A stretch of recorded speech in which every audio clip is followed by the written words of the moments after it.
Confusion or merger of rights as a mode of extinguishing an obligation. Article 1275. The obligation is extinguished from the time that the characters of creditor and debtor are merged in the same person. So question, how does merger or confusion extinguish an obligation?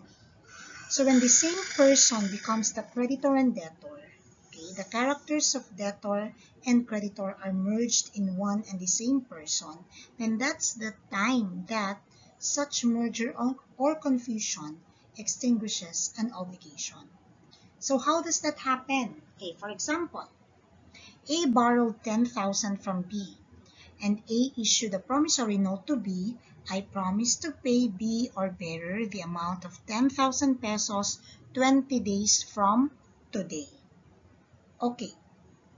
Now A will deliver that note, that promissory note, to B.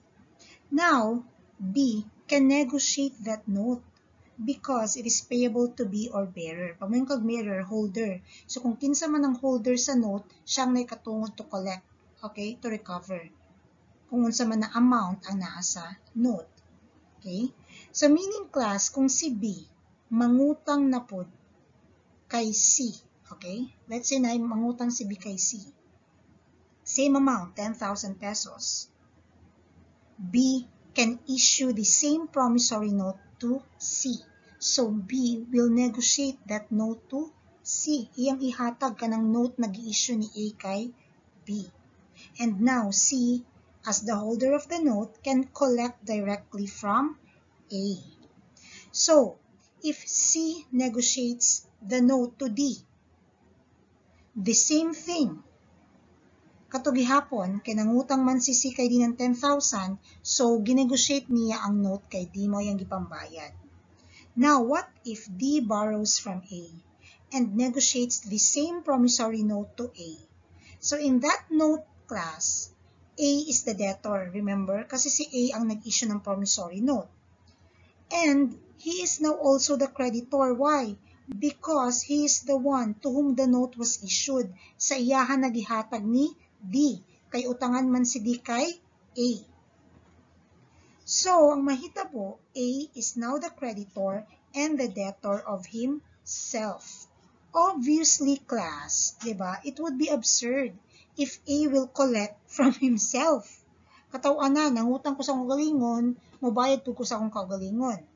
So, dili na gusto mahitabo sa balaod kanang absurd nga scenario, kanang absurd nga situation. That's why we have here 1275.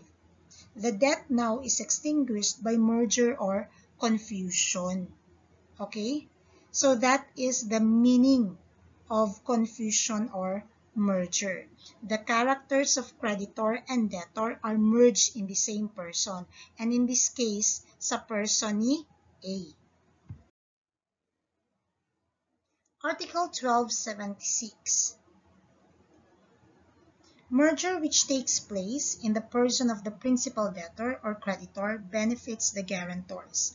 Confusion takes place in the person of any of the latter does not extinguish the obligation.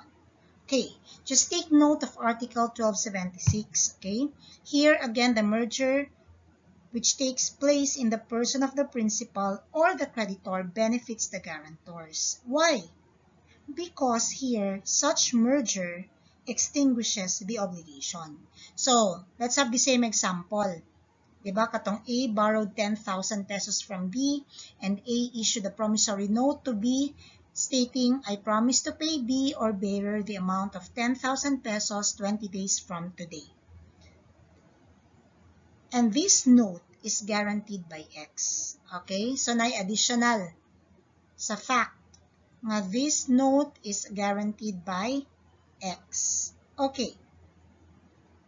Now, if the promissory note is guaranteed by X and eventually the same note gets back to A, nibalik na pod kay A, okay? Diba A to B, B to C, C to D, then from D, nangutang na pod siya kay A, nibalik ang note kay A. So, if the same note eventually gets back to A, the debt is extinguished. And so is the guarantee.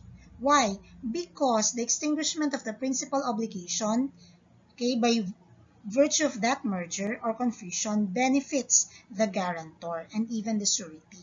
Kung sa'y pasabot sa guarantor dira, pasabot class kay guaranteed by X man na siya nga promissory note. Once A will be unable to pay B, so si X ang pwede mo bayad on behalf of A. Mo nang pasabot dira, guarantor si X ni A. That's why the note is guaranteed by X. Now, kung mubalik ang note kay A, just like what we have kaganihang example, so na merger in the person of A. Kasi A, the original debtor, now becomes the creditor also at the same time. So there's merger in the person of A.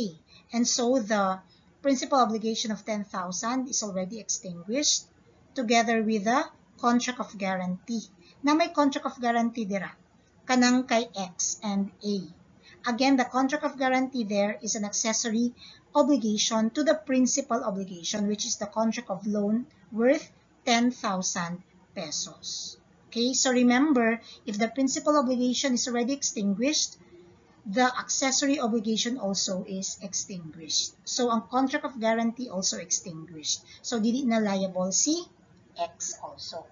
Okay, but if it's only the accessory obligation which is extinguished class, the principal obligation subsists. Same with the contract of pledge, kato atong na-discuss sa remission of debt. Same. A contract of pledge is an accessory to the principal obligation, katong contract of loan. So kapag na-extinguish ang contract of loan, which is the principal obligation, extinguish po ang accessory obligation, which is the pledge. Same here.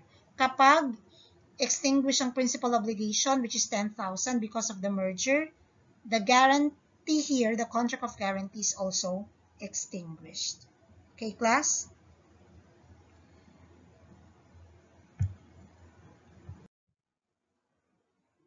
Okay, the same example.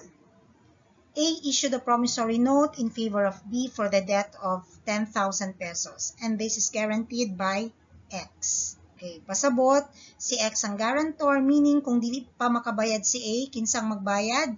Si X. Okay, now, so si X karon ang makabayad kung di makabayad si A. Si A, gi-issue niya ang note to B, then B negotiated a note to C, then C negotiated a note to D.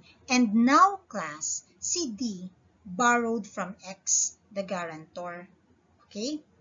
He issued the same promissory note which came from A to X, the guarantor. Iyang gihatag kini nga promissory note kay X. So question, what is the effect of that?